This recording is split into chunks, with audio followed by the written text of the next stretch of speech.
Hello students, I'm Sukhvinder Kaur, Assistant Professor, Department of Economics, GGDSD College, Haryana, Hoshiarpur. ਅੱਜ ਅਸੀਂ ਕਰਨ ਜਾ ਰਹੇ ਹਾਂ causes of low rate of capital formation in under develop countries. Capital formation ਜਿਸ ਦੇ ਬਾਰੇ ਅਸੀਂ ਕੱਲ੍ਹ ਤੋਂ ਡਿਸਕਸ਼ਨ ਸ਼ੁਰੂ ਕੀਤੀ ਹੈ, ਪੜ੍ਹਨਾ ਸ਼ੁਰੂ ਕੀਤਾ ਹੈ। ਕੈਪੀਟਲ ਫਾਰਮੇਸ਼ਨ ਕੀ ਹੈ? ਜੇ ਮੈਂ ਸਿੰਪਲ ਜਿਹੇ ਅੱਖਰਾਂ ਦੇ ਵਿੱਚ ਦੁਬਾਰਾ ਦੱਸਾਂ ਤਾਂ ਕੈਪੀਟਲ ਫਾਰਮੇਸ਼ਨ ਕੀ ਹੈ? ਪੂੰਜੀ ਨਿਰਮਾਣ ਕੀ ਹੈ? ਮਸ਼ੀਨਾਂ, ਯੰਤਰਾਂ, ਸਮਾਜਿਕ ਉਪਰੀ ਲਾਗਤ ਅਤੇ ਮਨੁੱਖ ਦੀ ਉਤਪਾਦਨ ਯੋਗਤਾ ਵਿੱਚ ਵਾਧਾ ਕਰਨਾ। ਕਿ ਜਦੋਂ ਅਸੀਂ ਆਪਣੀ ਬਚੀ ਹੋਈ ਆਮਦਨ, ਜਿਸ ਨੂੰ ਅਸੀਂ ਸੇਵਿੰਗ ਕਹਿੰਦੇ ਹਾਂ, ਸੇਵਿੰਗ ਨੂੰ ਅਸੀਂ ਉਹਨਾਂ ਕੈਪੀਟਲ ਗੁੱਡਸ ਲਾਈਕ ਮਸ਼ੀਨਾਂ, ਯੰਤਰਾਂ, ਕਾਰਖਾਨੇ ਜਾਂ ਕੱਚਾ ਮਾਲ ਤਿਆਰ ਕਰਨ ਦੇ ਸਟਾਕ ਦੇ ਵਿੱਚ ਖਰਚ ਕਰ ਦਿੰਦੇ ਹਾਂ, ਜਿਸ ਦੇ ਨਾਲ ਉਤਪਾਦਨ ਦੇ ਵਿੱਚ ਵਾਧਾ ਹੋ ਸਕੇ, ਨੂੰ ਕੈਪੀਟਲ ਫਾਰਮੇਸ਼ਨ ਕਹਿੰਦੇ ਆ। ਜਦੋਂ ਅਸੀਂ ਆਪਣੀ ਸੇਵਿੰਗ ਨੂੰ, ਆਪਣੀ ਬੱਚਤ ਨੂੰ ਉਹਨਾਂ ਕੈਪੀਟਲ ਗੁੱਡਸ ਦੇ ਵਿੱਚ ਖਰਚਾ ਕਰ ਦਿੰਦੇ ਹਾਂ ਜਿਨ੍ਹਾਂ ਦੇ ਨਾਲ ਉਤਪਾਦਨ ਦੇ ਵਿੱਚ ਵਾਧਾ ਹੁੰਦਾ। ਅਤੇ ਜਦੋਂ ਉਹਨਾਂ ਕੈਪੀਟਲ ਗੁੱਡਸ ਦੇ ਵਿੱਚ ਅਸੀਂ ਵਾਧਾ ਕਰਦੇ ਹਾਂ ਜਿਨ੍ਹਾਂ ਦੇ ਨਾਲ ਉਤਪਾਦਨ ਦੇ ਵਿੱਚ ਵਾਧਾ ਹੁੰਦਾ, ਤਾਂ ਉਸ ਨੂੰ ਅਸੀਂ ਕੀ ਕਹਿ ਦਿੰਦੇ ਹਾਂ? Capital formation. ਅਤੇ capital formation under develop countries ਦੇ ਵਿੱਚ ਕਿਸ ਤਰ੍ਹਾਂ ਦੀ ਹੈ? ਉਹ ਕੀ ਕਾਰਨ ਹੈ ਕਿ ਘੱਟ ਹੈ? ਦੇਖੋ, ਕੰਸੈਪਟ ਤਾਂ ਕਲੀਅਰ ਹੈ ਕਿ ਲੋ ਰੇਟ ਆਫ ਕੈਪੀਟਲ ਫਾਰਮੇਸ਼ਨ ਦੇ ਕਾਰਨ ਅਸੀਂ ਕਰਨੀ ਹੈ ਅੰਡਰ ਡਿਵੈਲਪ ਕੰਟਰੀਜ਼ ਦੇ ਵਿੱਚ, ਮਤਲਬ ਕਿ ਅੰਡਰ ਡਿਵੈਲਪ ਕੰਟਰੀਜ਼ ਵਿੱਚ ਕੈਪੀਟਲ ਫਾਰਮੇਸ਼ਨ ਘੱਟ ਹੈ। ਜਦੋਂ ਅਸੀਂ ਇਹ ਚੈਪਟਰ ਵਿਕਾਸ ਦਾ ਅਰਥ ਸ਼ਾਸਤਰ, ਇਕਨੋਮਿਕਸ ਆਫ ਡਿਵੈਲਪਮੈਂਟ ਪੜ੍ਹਨੀ ਸ਼ੁਰੂ ਕੀਤੀ ਸੀ, ਅਤੇ ਅਸੀਂ ਉਸ ਦਿਨ ਇਹ ਕੀਤਾ ਸੀਗਾ ਕਿ ਜਿਨ੍ਹਾਂ ਕੰਟਰੀਜ਼ ਦੇ ਵਿੱਚ $10.45 ਤੋਂ ਘੱਟ ਦੀ ਪਰ ਕੈਪੀਟਾ ਇਨਕਮ ਹੁੰਦੀ ਹੈ, ਉਹਨਾਂ ਨੂੰ ਅਸੀਂ ਅੰਡਰ ਡਿਵੈਲਪ ਕੰਟਰੀਜ਼ ਕਹਿੰਦੇ ਹਾਂ।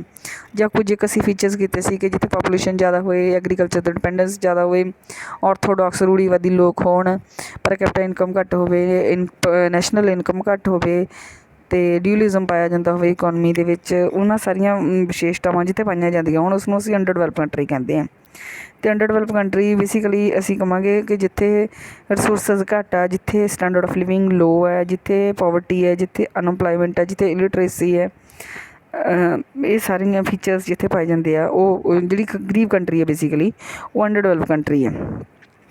ਹੁਣ ਅੰਡਰ ਡਿਵੈਲਪ ਕੰਟਰੀਜ਼ ਦੇ ਵਿੱਚ ਕੈਪੀਟਲ ਫਾਰਮੇਸ਼ਨ ਕਿਉਂ ਘੱਟ ਹੁੰਦੀ ਹੈ, ਇਹ ਆਪਾਂ ਅੱਜ ਕਰਾਂਗੇ। ਪੂੰਜੀ ਦੀ ਦਰ ਜਿਹੜੀ capital formation under develop countries ਦੇ ਵਿੱਚ ਤਾਂ ਬਹੁਤ ਜ਼ਿਆਦਾ ਘੱਟ ਹੁੰਦੀ ਹੈ, ਕਿਉਂਕਿ ਨੰਬਰ 1 ਜਿਹੜਾ ਕਾਰਨ, ਜਿਹੜੇ ਕਾਜ਼ਸ ਆ ਇਹਦੇ, ਨੰਬਰ 1 ਕਾਜ਼ ਪਾਵਰਟੀ, ਗਰੀਬੀ, ਔਰ ਲੋ ਪਰ ਕੈਪੀਟਾ ਇਨਕਮ, ਘੱਟ ਜਿਹੜੀ ਰਾਸ਼ਟਰੀ ਆਮਦਨ, ਗਰੀਬੀ ਬਹੁਤ ਜ਼ਿਆਦਾ ਹੁੰਦੀ ਹੈ ਅੰਡਰ ਡਿਵੈਲਪ ਕੰਟਰੀਜ਼ ਦੇ ਵਿੱਚ, ਕਿ $10-45 ਤੋਂ ਵੀ ਘੱਟ ਜੇ ਤੁਹਾਡਾ ਪਰ ਕੈਪੀਟਾ ਇਨਕਮ ਹੈਗੀ ਆ, ਅਤੇ ਫਿਰ ਉਹ ਕੰਟਰੀ ਜਿਹੜੀ ਆ ਉਹ ਜਿਹੜੀ ਅੰਡਰ ਡਿਵੈਲਪ ਕੰਟਰੀ ਮੰਨੀ ਜਾਊਗੀ। ਇਟ ਮੀਨਸ ਉੱਥੇ ਗਰੀਬੀ ਜ਼ਿਆਦਾ ਹੋਏਗੀ, ਅਤੇ ਉੱਥੇ ਜਿਹੜੀ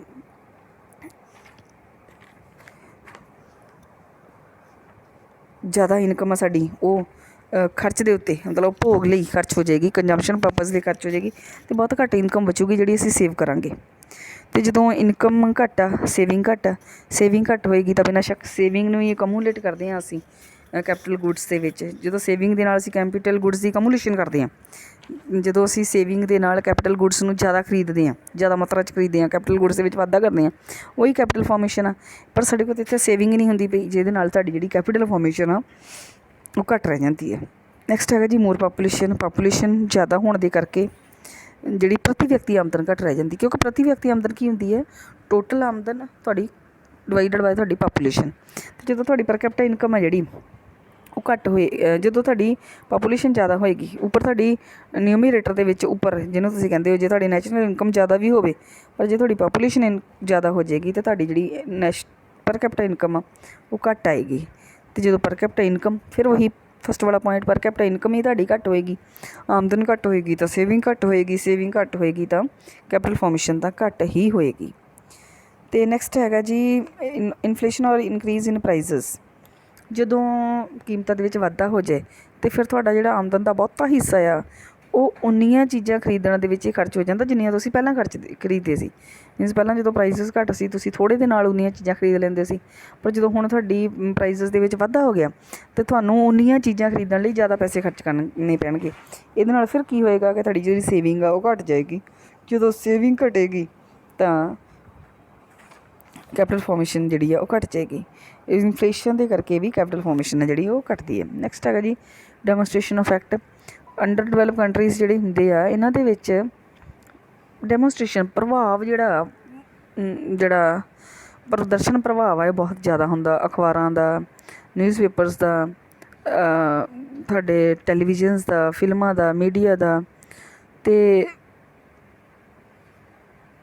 ਇਹਦੇ ਵਿੱਚ ਕੀ ਹੁੰਦਾ, ਜਿਸ ਇਹਨਾਂ ਪ੍ਰਭਾਵਾਂ ਦੇ ਕਰਕੇ ਜਿਹੜੇ ਅਮੀਰ ਆ ਉਹ ਬਹੁਤ ਸਾਰੇ ਜਿਹੜੇ ਇਕਵਿਪਮੈਂਟਸ ਆ ਉਹ ਫੋਰਨ ਕੰਟਰੀਜ਼ ਤੋਂ ਮੰਗਵਾ ਲੈਂਦੇ ਆ ਅਤੇ ਉਹਨਾਂ ਦੇ ਉੱਤੇ ਖਰਚ ਕਰ ਦਿੰਦੇ ਆ। ਅਤੇ ਨੀਵੇਂ ਵਰਗ ਦੇ ਲੋਕ ਵੀ ਉਹਨਾਂ ਦੇ ਰਹਿਣੇ ਸਹਿਣੇ ਤੋਂ ਪ੍ਰਭਾਵਿਤ ਹੁੰਦੇ ਆ ਅਤੇ ਆਪਣੀ ਆਮਦਨ ਦਾ ਵਾਧੂ ਹਿੱਸਾ ਉਹਨਾਂ ਚੀਜ਼ਾਂ ਦੇ ਉੱਤੇ, ਜਿਹਨਾਂ ਨੂੰ ਅਸੀਂ ਲਗਜ਼ਰੀ ਗੁੱਡਸ ਕਹਿੰਦੇ ਆ, ਦੇ ਉੱਤੇ ਖਰਚ ਕਰਨ ਲੱਗਦੇ ਆ। ਅਤੇ ਜਦੋਂ ਆਮਦਨ ਦਾ ਬਹੁਤਾ ਹਿੱਸਾ ਖਰਚ ਕਰ ਦਿੱਤਾ ਜਾਂਦਾ ਤਾਂ ਬੱਚਤ ਘੱਟ ਜਾਂਦੀ ਹੈ, ਜਿਹਦੇ ਫਲਸਰੂਪ ਪੂੰਜੀ ਨਿਰਮਾਣ, ਕੈਪੀਟਲ ਫਾਰਮੇਸ਼ਨ ਦੇ ਵਿੱਚ ਕਮੀ ਆ ਜਾਂਦੀ ਹੈ।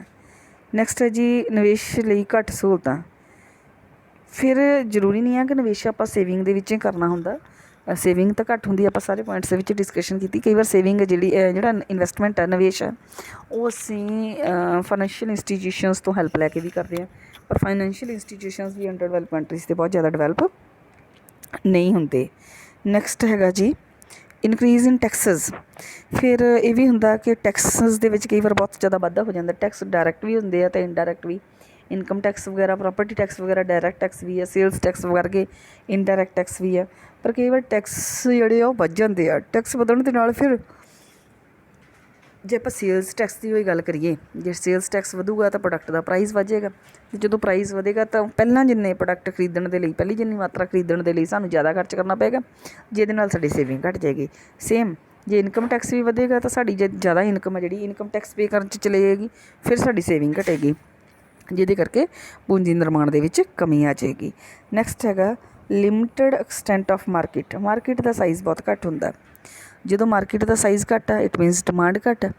ਜਦੋਂ ਡਿਮਾਂਡ ਘੱਟ ਹੋਏਗੀ ਤਾਂ ਦੈਨ ਉਹਦੀ ਪ੍ਰੋਡਕਸ਼ਨ ਵੀ ਘੱਟ ਕੀਤੀ ਜਾਏਗੀ। ਪ੍ਰੋਡਕਸ਼ਨ ਘੱਟ ਕਰਨ ਦੇ ਲਈ ਇੰਪਲੋਇਮੈਂਟ ਓਪਰਚੁਨਿਟੀਜ਼ ਵੀ ਘੱਟ ਹੋਣਗੀਆਂ। ਇੰਪਲੋਇਮੈਂਟ ਓਪਰਚੁਨਿਟੀਜ਼ ਨਹੀਂ ਹੋਣਗੀਆਂ ਤਾਂ ਇਨਕਮ ਨਹੀਂ ਹੋਏਗੀ। ਜਦੋਂ ਇਨਕਮ ਹੀ ਨਹੀਂ ਹੋਏਗੀ ਤਾਂ ਫਿਰ ਉਹੀ ਇਨਕਮ ਹੀ ਘੱਟ ਹੋਏਗੀ ਤਾਂ ਸੇਵਿੰਗ ਵੀ ਘੱਟ ਹੋਏਗੀ। ਸੇਵਿੰਗ ਘੱਟ ਹੋਏਗੀ ਤਾਂ ਫਿਰ ਤੁਹਾਡੀ ਉਹੀ ਕਿ ਸੇਵਿੰਗ ਘੱਟ ਹੋਏਗੀ ਅਤੇ ਕੈਪੀਟਲ ਫਾਰਮੇਸ਼ਨ ਘੱਟ ਹੋਏਗੀ। Lack of able entrepreneurs. ਫਿਰ ਇਹ ਵੀ ਹੈ ਕਿ ਕੈਪੀਟਲ ਗੁੱਡਸ ਦੇ ਵਿੱਚ ਵਾਧਾ ਕਰਨਾ, ਤੁਸੀਂ ਨਿਵੇਸ਼ ਕਰਨਾ, ਨਿਵੇਸ਼ ਕਰਨ ਲਈ ਤੁਹਾਡੇ ਕੋਲ ਇੱਕ ਉੱਦਮੀ ਚਾਹੀਦਾ, ਇੱਕ ਯੋਗ ਉੱਦਮੀ ਹੋਣਾ ਚਾਹੀਦਾ ਜਿਹੜਾ ਜੋਖਮ ਉਠਾ ਸਕੇ। ਅਤੇ ਸਾਡੇ ਅੰਡਰ ਡਿਵੈਲਪ ਕੰਟਰੀਜ਼ ਦੇ ਵਿੱਚ ਉੱਦਮੀਆਂ ਦੀ ਬਹੁਤ ਘਾਟ ਹੁੰਦੀ ਹੈ, ਯੋਗ ਉੱਦਮੀਆਂ ਦੀ ਬਹੁਤ ਘਾਟ ਪਾਈ ਜਾਂਦੀ ਹੈ। Lack of overhead capital. ਫਿਰ ਇਹ ਵੀ ਹੈ ਕਿ ਜਿਹੜੀ ਬੇਸਿਕ ਇਨਫਰਾਸਟਰਕਚਰ ਆ ਇਹ ਤਾਂ ਗੌਰਮੈਂਟ ਨੇ ਡਿਵੈਲਪ ਕਰਨਾ ਹੁੰਦਾ, ਪਰ ਅੰਡਰ ਡਿਵੈਲਪ ਕੰਟਰੀਜ਼ ਦੇ ਵਿੱਚ ਆਵਾਜਾਈ ਦੇ ਸਾਧਨ, ਬਿਜਲੀ, ਸੰਚਾਰ, ਮਤਲਬ ਇਲੈਕਟ੍ਰੀਸਿਟੀ, ਤੁਹਾਡੀਆਂ ਕਮਿਊਨੀਕੇਸ਼ਨ, ਬੈਂਕਿੰਗ, ਇਹ ਸਾਰੀਆਂ ਸੇਵਾਵਾਂ ਦੀ ਕਮੀ ਪਾਈ ਜਾਂਦੀ ਹੈ, ਜਿਹਦੇ ਕਰਕੇ ਕੈਪੀਟਲ ਫਾਰਮੇਸ਼ਨ ਘੱਟ ਰਹਿ ਜਾਂਦੀ ਹੈ, ਉਨੀ ਨਹੀਂ ਹੁੰਦੀ ਜਿੰਨੀ ਹੋਣੀ ਚਾਹੀਦੀ ਹੈ। ਨੈਕਸਟ ਹੈਗਾ ਜੀ ਲੇਬਰ ਇੰਟੈਂਸਿਵ ਟੈਕਨੀਕ। ਜਿਹੜੀ ਸਾਡੇ ਅੰਡਰ ਡਿਵੈਲਪ ਕੰਟਰੀਜ਼ ਦੇ ਵਿੱਚ ਮੇਨ ਟੈਕਨੀਕ ਹੁੰਦੀ ਹੈ, ਕਿਉਂਕਿ ਪਾਪੂਲੇਸ਼ਨ ਜ਼ਿਆਦਾ ਹੁੰਦੀ ਹੈ, ਲੇਬਰ ਈਜ਼ੀਲੀ ਅਵੇਲੇਬਲ ਹੁੰਦੀ ਹੈ, ਘੱਟ ਰੇਟ 'ਤੇ ਅਵੇਲੇਬਲ ਹੁੰਦੀ ਹੈ, ਇਸ ਲਈ ਜਿਹੜੀਆਂ ਸਾਡੀਆਂ ਜ਼ਿਆਦਾ ਟੈਕਨੀਕਸ ਆ ਉਹ ਲੇਬਰ ਇੰਟੈਂਸਿਵ ਟੈਕਨੀਕਸ ਹੁੰਦੀਆਂ, ਜਿਹਦੇ ਕਰਕੇ ਲੇਬਰ ਇੰਟੈਂਸਿਵ ਟੈਕਨੀਕਸ ਦੇ ਹੋਣ ਕਰਕੇ ਪੂੰਜੀ ਦੀ, ਕੈਪੀਟਲ ਦੀ ਲੋੜ ਹੀ ਘੱਟ ਪੈਂਦੀ ਹੈ, ਇਸ ਲਈ ਕੈਪੀਟਲ ਫਾਰਮੇਸ਼ਨ ਘੱਟ ਕੀਤੀ ਜਾਂਦੀ ਹੈ। ਨੈਕਸਟ ਲੋ ਪ੍ਰੋਡਕਟਿਵਿਟੀ। ਫਿਰ ਲੇਬਰ ਹੈ ਜਿਹੜੀ ਸਾਡੇ ਲੇਬਰਰਸ ਆ, ਕਿਉਂਕਿ ਉਹ ਇਲਿਟਰੇਟ ਆ, ਪੜ੍ਹੇ ਲਿਖੇ ਨਹੀਂ ਆ, ਉਹਨਾਂ ਦੀ ਸਿਹਤ ਬਹੁਤ ਵਧੀਆ ਨਹੀਂ ਹੁੰਦੀ, ਉਹਨਾਂ ਦਾ ਸਟੈਂਡਰਡ ਆਫ ਲਿਵਿੰਗ ਬਹੁਤ ਵਧੀਆ ਨਹੀਂ ਹੁੰਦਾ, ਜਿਸ ਕਰਕੇ ਉਹਨਾਂ ਦੀ ਪ੍ਰੋਡਕਟਿਵਿਟੀ ਘੱਟ ਹੁੰਦੀ ਹੈ। ਜਦੋਂ ਪ੍ਰੋਡਕਟਿਵਿਟੀ ਘੱਟ ਹੋਏਗੀ ਤਾਂ ਆਮਦਨ ਵੀ ਘੱਟ ਹੋਏਗੀ, ਫਿਰ ਆਮਦਨੀ ਘੱਟ ਆ ਤਾਂ ਬੱਚਤ ਨਹੀਂ ਹੋਏਗੀ ਅਤੇ ਕੈਪੀਟਲ ਫਾਰਮੇਸ਼ਨ 'ਤੇ ਨੈਗੇਟਿਵ ਇੰਪੈਕਟ ਪਏਗਾ, ਕੈਪੀਟਲ ਫਾਰਮੇਸ਼ਨ ਘੱਟ ਰਹਿ ਜਾਏਗੀ। Next unequal distribution of income and wealth. Income ਅਤੇ ਵੈਲਥ ਦੀ ਜਿਹੜੀ ਡਿਸਟਰੀਬਿਊਸ਼ਨ ਆ ਉਹ ਇਕੁਅਲ ਨਹੀਂ ਹੁੰਦੀ।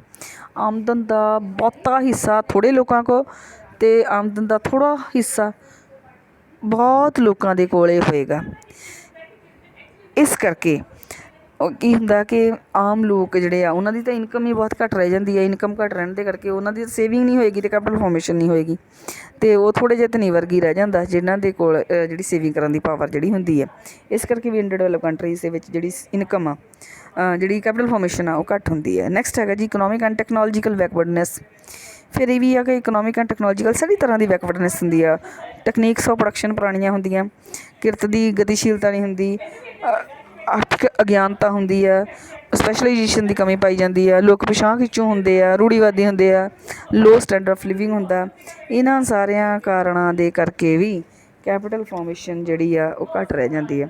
ਮੀਨਜ਼ ਅੰਡਰ ਡਿਵੈਲਪ ਕੰਟਰੀਜ਼ ਦੇ ਵਿੱਚ ਕੈਪੀਟਲ ਫਾਰਮੇਸ਼ਨ ਦੇ ਘੱਟ ਹੋਣ ਦੇ ਬਹੁਤ ਜ਼ਿਆਦਾ ਕਾਰਨ ਆ, ਅਤੇ ਇਹਦੇ ਵਿੱਚ ਜਿਹੜਾ ਮੇਨ ਕਾਰਨ ਤਾਂ ਇਹ ਹੋਇਆ ਕਿ ਸਾਡੀ ਜਿਹੜੀ ਸੇਵਿੰਗ ਘੱਟ ਆ, ਅਤੇ ਸੇਵਿੰਗ ਘੱਟ ਹੋਣ ਦਾ ਕਾਰਨ ਜਿਹੜਾ ਸੇਵਿੰਗ ਘੱਟ ਹੋਣ ਦਾ ਜਿਹੜਾ ਕਾਰਨ ਆ ਉਹ ਇਨਕਮ ਘੱਟ ਹੋਣਾ, ਅਤੇ ਇਨਕਮ ਘੱਟ ਹੋਣ ਦੇ ਤਾਂ ਬਹੁਤ ਜ਼ਿਆਦਾ ਕਾਰਨ ਹੈਗੇ ਆ ਕਿ ਪ੍ਰੋਡਕਟਿਵਿਟੀ ਘੱਟ ਆ, ਲੇਬਰ ਇੰਟੈਂਸਿਵ ਟੈਕਨੀਕ ਆ, ਮਾਰਕੀਟ ਦਾ ਸਾਈਜ਼ ਬਹੁਤ ਘੱਟ ਆ, ਫਾਈਨੈਂਸ਼ੀਅਲ ਇੰਸਟੀਟਿਊਸ਼ਨਸ ਹੀ ਹੈ ਨਹੀਂ, ਜੇ ਹੁੰਦਾ ਵੀ ਹੈ ਅਤੇ ਸਾਡੀ ਪ੍ਰਾਈਸਿਸ ਦੇ ਵਿੱਚ ਵਾਧਾ ਹੋ ਜਾਂਦਾ, ਇਨਫਲੇਸ਼ਨ ਆ ਜਾਂਦੀ ਇੱਕਦਮ ਅੰਡਰ ਡਿਵੈਲਪ ਕੰਟਰੀਜ਼ ਦੇ ਵਿੱਚ, ਅਤੇ ਪਾਪੂਲੇਸ਼ਨ ਦਾ ਸਾਈਜ਼ ਜਿਹੜਾ ਆ ਉਹ ਵੀ ਬਹੁਤ ਹੱਦ ਤੱਕ ਰਿਸਪੋਂਸੀਬਲ ਆ ਕਿ ਸੇਵਿੰਗ ਘੱਟ ਹੁੰਦੀ ਹੈ, ਅਤੇ ਸੇਵਿੰਗ ਘੱਟ ਹੋਣ ਦੇ ਕਰਕੇ ਕੈਪੀਟਲ ਫਾਰਮੇਸ਼ਨ ਘੱਟ ਰਹਿ ਜਾਂਦੀ ਹੈ।